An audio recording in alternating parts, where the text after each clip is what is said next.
Жирен шашты, бойы сереген арық әйел дарбазадан кірді. Алдынан сәлем сала шыққан маған өтірік күліп, мен айнала бере көзін алартып, ернін салп еткізіп, үйдің есігін жұлқып ашып ішке енді. Бұл менің қиын әпкем. Ой, қайын әпкем. Кеткен қыз шиден тысқары деген атам қазақ. Бірақ бұл сөз менің қайын әпкеме айтылмаған. Осы үйдің қожайыныма дерсің. Күнде келеді. Тыныш келіп кетсе мейлі ғой. Енемнің құлақ етін жеп, бірдемелерді құрастырып, бір-бірімізбен қаралыстырып кетеді. Өтірік күлкісінің артында жұмысқа әрекеті бар екенін бірден білдім. Есік алдын сыпырып жатқан сыпырғымды тастай сала артынан кірдім. Уақытылы шайын алдына қоймасаң, тағы шешесіне, жақтырмады келінің, деп шағым жасап кетеді. Барымды дастархан үстіне қойып, дереу шайымды әкелдім. Енемнің бөлмесінде отыр екен. Есікті ашып шайға жүріңіздер дедім. Тағы өтірік жымиды. Ал енемнің бір сағат бұрынғы жымыңдаған көзі аларып қарады. Әшім сезді. Мына қатын тағы бірдемені бықсытты. Ас үйге артымнан ере екеуі кірді. Ауылдың өсегін айта бастады. Анау пәленше түгеншемен бүйтіпті. Түгенше пәленшеге бүйтіпті. Деп аузы жабылмай отырған қиын әпкемді. Естен кірген күйеуі. Бол, қайтамыз, деген. Тұра тұршы сенде бір. Деген соң, күйеуді жайғасып отыра кетті. Кешкі асты бірге ішіп, үйіне қайтқан соң, енемде үн жоқ. Қолында теледидар пультын ұстап отырған енем аузы демді түртейіп, құм құйып алғандай. Очкиінің астымен көгілдір экранға бір состанып маған бір қарап отыр. Не болды, мама? Десем, ештеңе дегендей басын шайқайды. Бірақ ауыз ашпайды. Бұл жаңа ғана келіп кеткен қазанның құйтырғы әрекеті болатын. Жұмыстан соң келген баласына да ауыз ашпай отыр. Бұл біздің күнделікті қиын әпкеміз келіп кеткен соң болатын қалыпты жағдай. 2014 жыл болатын. Ас үйде жүрген мен енемнің даусынан селк ете түстім. Ұлына айқайлап жатыр.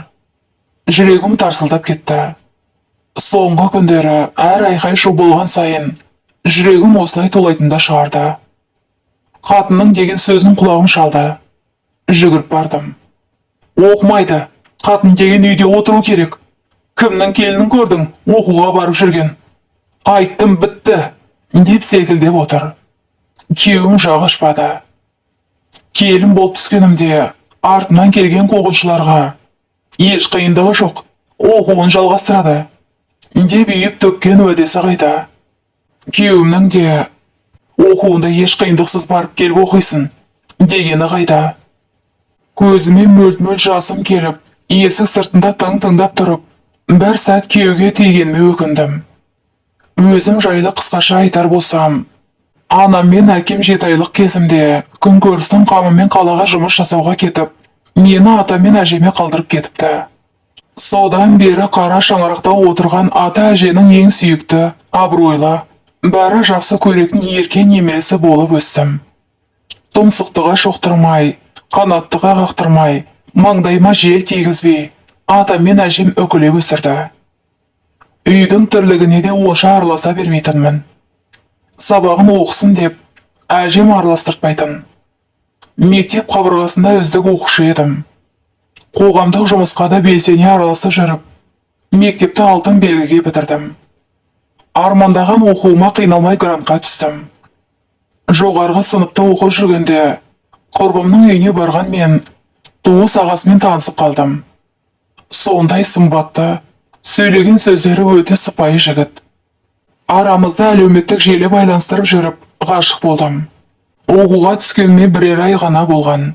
Кездесуге келген жігітім, сені біреу алып кетеме деп қорқамын, үйленейікші, деді. Егер осы жылы үйленбесем, мүлде үйленбеймін, деген жігітіме шын ғашықмен келістім. Осылайша ешкімге айтпай, алып қашуға өз қалаумен келіскенмін. Қуғыншыларға да, өзіме де ешқандай кедергі жоқ оқуыма, деген енем арада 3 ай өткенде мына ұрысты бастап отыр. ешбір сөз айтып, қарсы шықпастан, күйеуімен бөлмемізге кіріп кеттік. Таңертең зыпылдап қайдап кем тағы келді. Оқымайсың, шешем үй тірлігін жасауы керек пе? Онда сені не үшін алдық? Оқимын десең несі гәне? Қайта келме! Деп айқайлап жатыр. Мен жылап тұрмын. Ауыз ашпадым. Енемде қызына қосыла шаңқылдап тұр. Күйеуім үндеместен жұмысына шығып кетті. Ұмытып барамын. Бұл кісілер Өзбекстаннан көшіп келген қазақтар. Өзбектерде келін деген таңда ерте тұрып, есік алдын су сеуіп, сыпырып, енесі тұрғанша дастарханды жайнату керек. Бетімізге тіке қарамау керек, сөйлемегені былай тұрсын, үйде отыру керек, деп жиі айтатын қайын әпкемде осы бір айтып жатқан әңгімесінің жұрнағы да өзінен көрген емеспін. Тіпті күйеуінің жұртымен, өзінің қайын жұртымен мүлдем араласпайды. Күйеуін адам құрлы көрмей, біздің көзімшеді шекіп отырады. Осылайша ұрыстың үстінен түскен атам, оқысын, деді. Сөзімді сөйлер адам табылды деп қуанып кеткенімді, сөзінің ізін жалғаған атам қайта бозды. Бірақ шәкірт ақысын маған беріп тұрады. Түсіндің бе келін, маған бересің, деп кесіп айтты. Атам карта ойнайды, кейде ішеді. Бұл сөзге оқуымнан қалмасам болды, деп қуана келістім. Ары бері жолақым, дәптер қаламым бар алатын, анамнан ақша сұрауды бастадым. Анам мен үшін ақша салып тұрды. Бірақ оқудан келген сайын үйде қыран топан ұрыс болады. Не істеп жүр мына қатын? Сол оқуға кеткенде бүкшенде үй тірлігін сен жасап жүрсің бе? Байы қайда?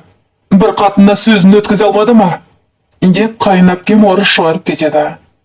Болашақта жейтін наным, оқуымды тастай алмаймын, деп жыласам, басымнан нұқып тұрып, тастайсың, айттым бітті, деп өзімен қоса шешесін азғырып, маған қарсы қойып, үйіне тайып тұратын. Оқымайсың деп төмпештеп төбелеп жатса да, айтқанымнан қайтпай, оқуыма барып келіп жүре бердім. Бұл кезде күйеуім Талғат та үйдегілерге қосылып, маған әліпжеттік көрсете бастады. Талғат көбіне алыс жолдарға жүк көлігін айдайтын. Кейде үйде болмай қалатын кездері болады. Ондай сәтте енемен қайын әпкем көресіні көрсетіп, Талғат келгенде басқаша сайрап, қарсы қоятынды шығарды. Бедірейіп айтқанынан қайтпай, оқуымды жалғастыра бердім. Оңбаған қатын, деп оларды айтқандарынан қайтпады. Аяғымның ауыр екенін білген күнім болды. Мен үшін ең бақытты күн. Жүрегімнің ішінен бір жүрек соға бастаған күн. Алайда, қуанған ешкімді көрмедім. Өз қамымен оқуыма барып келіп жүре бердім. Үйде сол баяғыша қайын әпкем келіп кеткен сайын келінің үйтпеді, бүйтпеді деп, енемді қарсы қоюын тоқтатпады. Тағы күнде келеді, Құдайдың құтты күні. Біздің расымен де берекеміз кетті. Талғат үшін бәріне шыдап жүрсем, Талғатымда күн санап өзгере бастады. Анасының әпкесінің сөзіне еріп, мені төмпештейтінді шығарды. Жүктілікпен есепке тұруды да білмедім. Бірнеше айдан соң өзеге түсуге бардым. Қыз деді, сол жердегі апай, учетқа тұрдың ба? Дегенде ғана білдім, есепке тұру керектігін. Кеш тұрғаным үшін дәрігерлерден біраз ұрыс естіп жүріп, анализдерімді тапсырдым. Анализ қорытындысы бойынша менде белгілі бір вирус табылды. Сұрастыра келе, ол вирус жыныстық жол, не наркомандар арқылы жұғатынын білгенде, есеңгіреп, көз жасым көл болды. Оны елеп жатқан ешкім жоқ. Дені сау бала дүниеге әкеле алмайсың, деп дәрігерлер мені шошыта бастады. Баланы алдырып тастау керек деп, құлақ етімді жей берді. Бірақ мен күнделікті ішімдегі қызыммен сырласатынмын. Дені сау болатынына сенімді едім. Дәрігерлер күйеуімді де шақыртып анализдер алды. Бірақ ол таза шықты. Бұл қалай болғаны? Менің өмірімде көргенім Талғат қана. Қалай бұлай болды? Деген сұрақ жанымда жегіде жей берді. Бұл сәтте үйдегілер мені одан бетер жер қылып, ауыр сөздермен жанымды түйрей бастады. Енді қайын әпкем маған, туа алмай қал, ішіңдегімен қоса өліп қал, Домаланған добыңды жарып тастасам екен, деген қарғыстарын қаршап ұратты. Атам бүкіл көші қолаң, туған туысқа менің аты жаман вирус жұқтырғанымды қуанышпен айтып жүрді. Енем күнде, ойбай-ай, балам ауру қатын алды, бұл ауру, енді балам ауру болатын болды, деп зарлап жылайды. Мені, ішімдегі баламды ойлап жатқан ешкім жоқ. Талғат бұл кезде менімен мүлде сөйлеспейтінді шығарды. Болып жатқан жайттың ешбірін төркіме айтпадым. Себебі Талғатты қатты сүйемін. Оған деген көзқарастары өзгермегенін қаладым. Бәрі жақсы, деп қысқа қайыратынмын. Бір күні бөлменен шығып келе жатқан мені қайнапкем ішімді қатты қысып, туа алмай қал, деді. Ауырып кетті. Итеріп жібердім. Бір жылға жуық уақыт үндемейтін менен оны күтпесе керек. Жұлқынып кеп жұла бастады, тырнап, ұрып тастады. Қайнапкеміз екеуміз жолысып тындық. Шындығында ол мені ұрып тынды. Мұны ескен кеуі келіп, әйеліне жүр үйге, нең бар, деп ұра бастады. Оны тыңдайтын бетпақ қатын жоқ. Кімің болып қалды бұл қатын, деп кеуіне бас салды. Әнісін сыртқа шығарып алып, бірдеңелерді сайрап жатыр. Содан бастап, Талғат үйге мүлдем келмейтін болды. Жетімнің күйін кешкендей, мен сол үйде жүре бердім. Уақытша сынақ болар, шыдайын. Қайтып келген қыз жаман, деген атқа қалмайын деп жүрдім. Осылайша ай күнім жақындап, мені қаладағы перзентханаға алып кетті. Қасымда тағы ешкім жоқ. Бірінші тумасы, қауіпті ауруы да бар. Келісім бермей баланы алдыртпады, деп гинекологым қасымда жүр. Анама телефон соғып, перзентханада екенімді, Талғаттың алыс жолға шығып кеткенін, атам мен енемнің ауырып қалғанын айтып өтірікті соқтым. Алып ұшып керек жарағымен анам келді. Сұп-сұлу, дені сап-сау қызды өмірге әкелдім. Аллаға мыңда бір шүкір. Артымнан ешкім ат ізін салған жоқ. Перзентханадан шығатын күнім, қасымдағы келіншектердің күйеулері гүл, шар әкеліп, туған туыстарымен шығарып алып жатыр. Мен анама Талғат әкетеді, келмеңіз, деп өзім үйге таксимен қайттым. Келсем үйде салат жабайын деп жатыр екен. Бөбемді бөлмеме жатқызып, тірлікке араласып кеттім. Сондағы қайынапкемнің сөзі, бізге ұқсамайды мүлдем, деді де, маған қарап, жүр сыртқа, тірлігің көп, деді.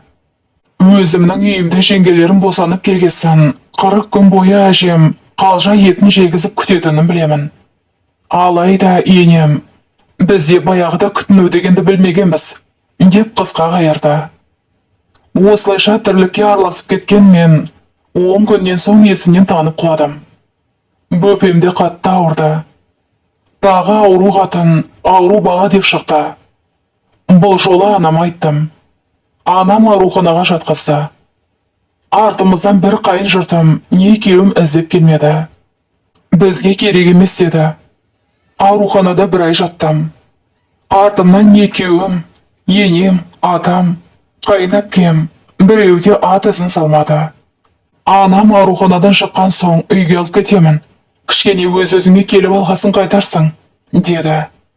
Мен бұл сөзді телефон арқылы Талғатқа айттым. Шыққан соң үйге барайын, деп. Содан кейін Талғат телефонын мүлдем көтермейтін болды.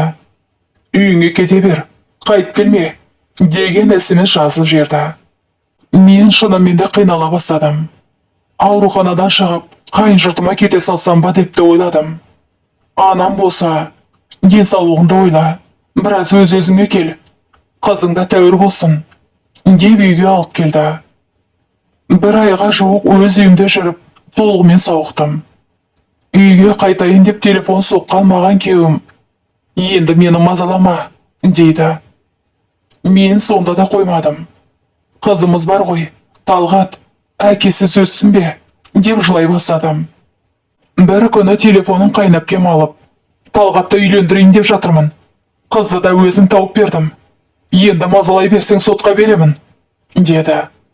Сенген жоқпын. Ол кезде ВК деген ең танымал әлеуметтік желі еді. Қайнапкем інімнің бақыты үшін аянбаймын, деп күйеуінің басқа қызбен құшақтасып түскенін қойыпты. Маған әдейі қойған шығар деп күйеуінің парақшасына кірсем, ол да әлгі қызбен түскен суреттерін қойыпты. Сұрастыра келе, әлгі қызды қайын әпкемнің тауып бергенін білдім. Міне, осылайша мен үйімде мәңгілікке қалдым. Келіп кеткен туыстардан, көршілерден қатты ұяла бастадым.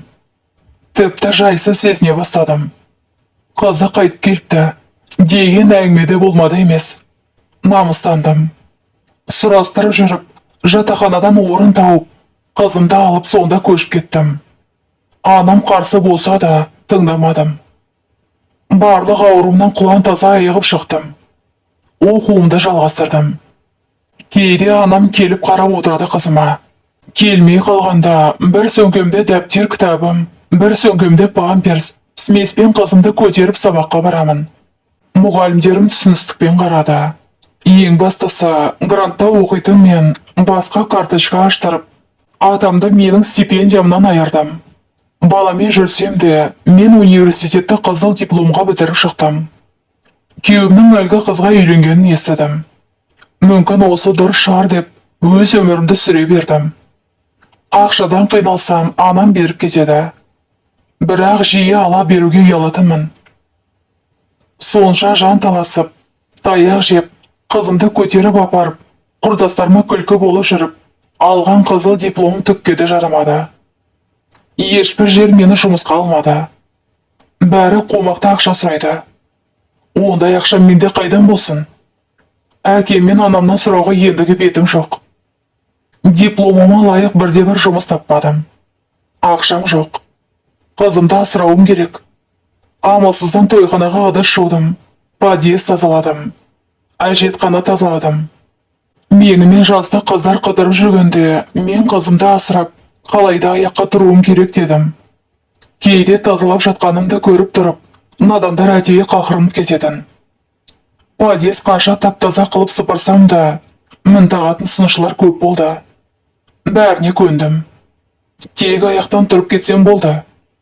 Айтпақшы болса те, әлі қиналып жеңіл жүріске түсіп көтерсің сен бәле, деген қайын әпкем. Сөз айтушы жігіттердің қарасы көп болды. Ешбіріне сенбеймін. Себебі ажырасып бір қызмен келген әйелге жігіттер тек нашар пиғылмен қарайды деген ойда болдым. Ал ата-анама айттырып келген жандарға қызымды басқа біреуге күйеуге шығып жөтендеткім келмеді. Енді бар ойым тек қызым үшін өмір сүру еді. Тұрақты жұмыс табылмаған соң мен магистратураға грантқа тапсырып көрейін дедім. Бағым жанып оғанда түсіп кеттім. Баяғыша түске дейін сабақта, қалған уақытта әр жерлерде жұмыс істеп жүрдім. Жағдайым жақсара бастады. Магистратураны үздік бітіріп шықтым. Бірақ баяғыша сол қу ақшаның жоқтығынан тұрақты кеңсе жұмысына орналаса алмадым. Қызым 5 жасқа толғанда әкесі қайта келе бастады. Күнде қызына шоколадтарын, маған гүлін әкеледі. Бұрынғыдай емес, жылы-жылы сөйлеп, қызын құшақтап, иіскеп, еміреніп отырады. Мен де Талғатты бұрын қатты сүйетін едім. Маған жасаған озбырлықтарына қарамастан, оған деген сезімім қайта тұтанғандай еді. Ол кезде оның да бір ұл, бір қызы болды. Екінші қайнапкен таныстырған әйелден. Ол келіп кетіп жүргенде, енді 3 басты Айдаһармен алыстым. Енем, қайнапкем, әлгі екінші әйелі. Талғатқа келме десем де, ол қызына келе берді. Анау үшеуі маған ауыздарына келгенін оттап, тынышымды алды. Бұл ойым дұрыс па білмеймін. Енді менде бір ой пайда бола бастады. Қызымен екінші күйеуге өзімді шықпаймын. Өгей әкенің алдында жөтендетпеймін. Ал қызымның жалғыз өскенін қаламадым. Серік болар, туған бауыры болса екен, деп ойғардым. Бір әке, бір шешеден болса деген ойым. Қайта қосылу мүлде ойымда жоқ. Осылайша Талғаттан аяғым ауырлады. Мақсатыма жеткен соң, мүлдем келме деп оны қайта келместе еттім. 3 басты Айдаһардан бұл сәттерде көрісіні көрдім. Айы күнім жетіп, шекесі торсықтай ұлды дүниеге келдім. Ұлым қазір 1 жастан асты. Қызым бірінші сыныпта оқиды. Бұрындары туа алмай қал, бізге ұқсамайды ғой. Ауру қыз, деп менсінбеген сұлу қызым қазір қолғанатым. Қазір қаламыздағы танымал модель. Әр түрлі жарнамаларға түсіп, гонорар алады. Модельдік мектепте оқыту сол бір кезде маған қиын соқса да, мен қызым үшін бәрін жасадым. Қазірден жемісін жеп жатыр. Тіпті інісі мен анасын асырап отыр. Бұрын менде белгілі вирус табылғаны күйеуім арқылы жұққан екен. Оны кейін білдім. Анализдің қорытындысын ақша беріп, отрицательны деп жазғызған. Күйеуім де, адам да, әлгі наша ма, анаша ма, соны пайдаланады екен. Адам сонымен ұсталып сотталды. Күйеуім екінші әйелінен де ажырасып тынды. Ол әйелі алиментке берген, төлемегені үшін сотқа берген деп естідім. Енем үйінде. Екінші әйелі естуімше басқа күйеуге тұрмысқа шыққан. Енді үшінші әйел іздеп жүрген көрінеді. Бірақ қайдам, қаһарлы қиын әпкем, ол әулетке мұрнын сұға беретін болса, он әйел алса да тұрақтамайтын шығар. Талғаттың түрі 10 жылға қартайып кеткендей, сақал мұрты өсіп, азып тозып жүргенін сыртынан байқап қалдым. Шашы қудай аппақ қайынәпкемді де көрдім. Жасы енді 35-ке келсе де қартайып кетіпті. Қай жері ауыратын білмеймін. 4 рет нарқозға түсіпті, деп естідім. Еш қайсысы балаларды келіп көргенде, көмектескенде емес. Атам қазақ, кеткен қыз шиден тысқары, деп бекер айтпаған ғой. Қыздарының сөзіне еріп, ұлын өзектен теуіп, келінін жау көретін енелерді түсіне алмадым. Осылайша менің 1 жылға ғана созылған отбасылық өмірім аяқталды. Көзімнің ағымен қараса, ұлы мен қызым аман болсын. Жаңа жылдан соң менде жақсы жұмыс тауып орналассам деп ниеттеніп жүрмін. Қаһарлы қайнапкелер мен ессіз енелерден Құдай сақтасын. Екінші рет тұрмыс құруға ешқандай ниетім жоқ. Балаларым барым. Солар үшін өмір сүремін. Өз баласын өзекке өз жұрты мен әкесінің өзі тепкенде, өзге елдің босағасында бақытты бола қойыр деп ойламаймын. Өгейге жетейін дегенше қиналсам да өзім бағамын, деп кейіпкеріміз әңгімесін аяқтайды.